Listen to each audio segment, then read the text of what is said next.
Hello buddy, haya saaxiib buu yidhi. Why are all the students maxaa dhammaan ardaydu on Clyde 9 ay u wada faraxsan yihiin today maanta? All the students dhammaan ardaydu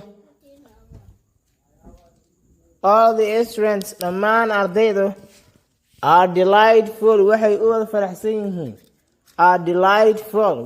faraxsan yihiin for the sake of darta 21 November 22 November darteeda. What does it mean? maxay la micno tahay that day maalintaas macnaheedu muxuu yahay? It is Teachers Day, waa maalintii macallimiinta. And don't you see ma aragtid miya that the masters in ardaydu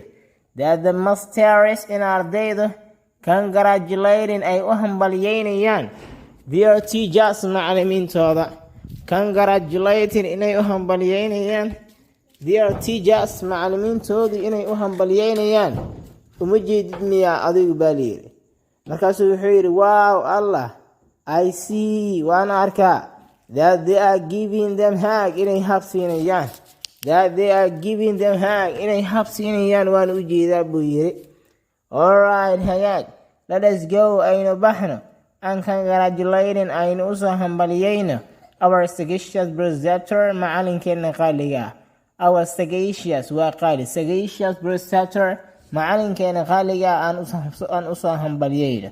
Since maadaama we can rebate aanan